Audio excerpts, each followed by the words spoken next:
You're listening to a podcast by Way Collective, a contemplative community for love and liberation in Santa Barbara, California. This recording was the conversation starter at our dinner and dialogue gathering on September 11th, 2024. Thanks for tuning in.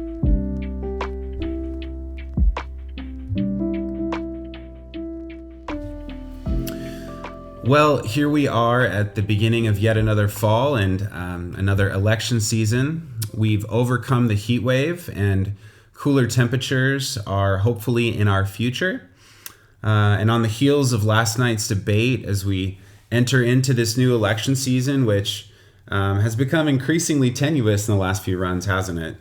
I felt we could spend our time together this fall looking at some of the challenges that we're facing as a society and finding ways to ground in compassion and stay connected to one another. I believe that we need a new framework for togetherness, for neighborliness in our time. You all know the feeling of what it's like to be a part of this cultural moment. The author Adrienne Maree Brown has named this feeling in her book, We Will Not Cancel Us, in saying, I felt a punitive tendency root and flourish within our movements. I felt us losing our capacity to distinguish between comrades and opponents, losing our capacity to generate belonging. Have you also felt this punitive tendency in our time?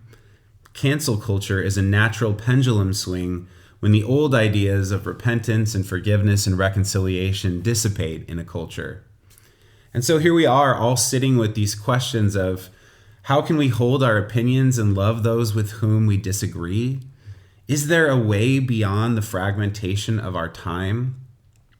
I feel that what we need now more than ever is a compassionate revolution. In many facets, societally speaking, we're struggling to create belonging precisely because true belonging requires that we make space for difference. How is it possible that I could see something so differently from you and you could see something so differently from me? And how can we find our way back toward each other? I really do think the answer is compassion. And do you know what's fascinating about compassion? Compassion is not only about feeling the feelings of others, which is what that word literally means. It's a co-passion, a co-suffering with another. But compassion is actually about moving toward another with a warm, generative, and loving energy. Because compassion is about reconnection.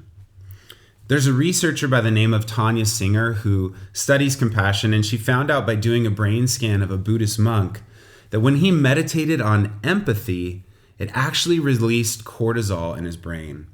Meaning when he visualized feeling the feeling of another person, he too suffered a stressful and debilitating feeling in his own mind and body.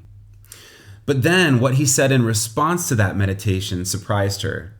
He said, you can't leave me in empathy.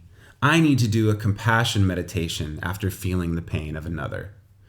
And so when he meditated on compassion, the part of his brain that makes oxytocin lit up with this renewing, regenerating, sustaining, and life-giving emotion. So what can we learn from this? If we stay only in empathy, it makes emotional regulation more difficult and makes us less available, even to the point where we want to numb out. You see, if we stay only in our feelings, only in our holding the pain of another, we can unintentionally run into a barrier that keeps us from healthy and trusting relationships, which are the foundation of healthy conflict, which also allows us to endeavor in mutual transformation, thus becoming a better civilization together.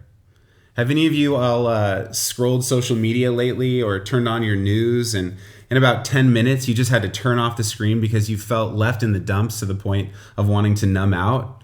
It's the norm in some sense right now, isn't it? It's called burnout, and it's the result of being overwhelmed by feeling the feelings of a suffering world. Have any of you heard the term compassion fatigue? Yeah? A singer actually suggests that a better name for it is actually empathic disorder fatigue. It's important to recognize this because we're naturally empathic beings. When we see the tragedies in Gaza and Israel, when we feel the tension in the political fragmentation of our own country, when we have a loved one who's suffering, we can't help but feel it. It's totally normal. But if we can become practitioners of compassion, then we can learn to be moved by another's experience without getting sucked into another's experience. And we can instead access a divine and loving energy that's caring and all-accepting, but is also restorative and healing as its output rather than debilitating. So compassion is the one aspect of our life together that will transform us if we practice it, because it will teach us how to meet the suffering of the world, not with despair and cynicism, but with a healing and transformative touch. I love that the author Rachel Naomi Remen says that in the face of the enormity of the world's grief, the task is to heal the world that touches you, that's around you. We don't have to heal the whole world, for, who could actually do that? We just have to be a healing force in the places where the world's pain touches our lives. Now, the poet Rumi once spoke of a field, of a place beyond ideas of wrongdoing and right doing, where each of us are called to go, because out there, the phrase each other doesn't make any sense. So if we're really to explore this idea, what could Rumi mean by this field? Does this mean that no one is ever wronged? Well, no, obviously not. That would be at worst dismissive of harm, and at best so passive it couldn't possibly be a transformative statement. When Rumi says that there's a spaciousness beyond ideas of wrongdoing and right doing, he's not saying that there's no such thing as right or wrong. I wonder if he's reflecting back to us a deep human need. The need to bring both beauty and tragedy together, the need to recognize differences and stay united, and in essence, to not skirt the suffering, but also to not forget the call to justice and beauty. If you notice, he doesn't say out beyond wrongdoing and right doing, but he says out beyond ideas of wrongdoing and right doing. And to me, the statement is a critique of ideology being the determining factor in what binds us together. We could think of ideology as political ideology, religious ideology, social or cultural ideology, etc. It's important to be a critical thinker. It's important to have formed opinions on these kinds of things. It's important to do our best to follow the moral imperative, to relieve suffering in so much as it is in our power to do so. But our ideologies can't be the binding agent for a society. It has to be something different. It has to be something deeper. And as we talked about in our last series of conversations on finding radical wholeness, we have to start from a place of upholding the dignity of our collective life together. We've got to find a world loyalty within us. There's a meditation teacher by the name of Jeff Kober who said that we change the world by what we have become, not by what we do. Now, on the surface, this could feel like the opposite of that phrase from the scriptures that faith without works is dead. But in reality, I wonder with you if there is any other transformational architecture for the human being that is actually effective. Transformation is an inner movement that begins within each of us.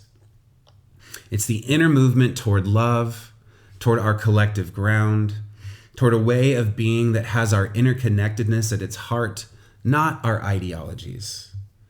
And this personal transformation is not some new anesthetic numbing us into a passivity which has inaction at the fore, but rather it just might be an invitation to a true rising up of a people of peace, of a people who have become peace in such a way that those around us are invited to come out into that field and to join the dance with us.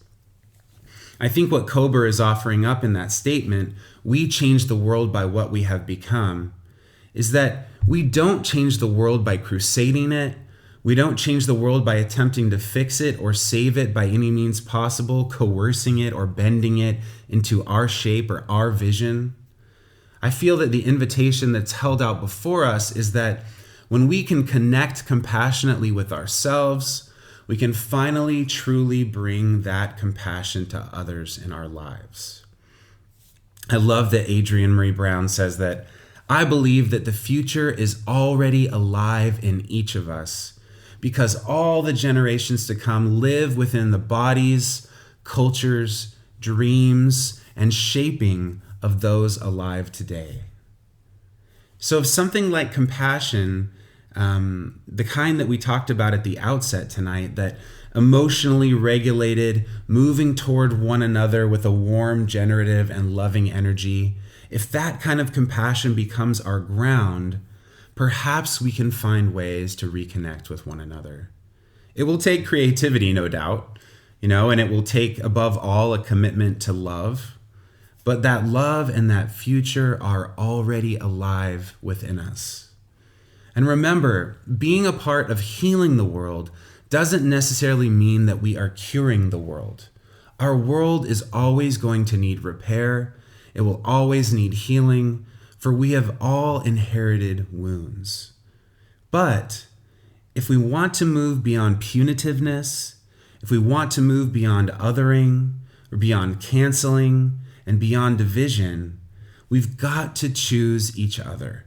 And I want to invite us to consider that compassion is the way that we can be a part of restoring our neighborly interconnection. So let's chat about this.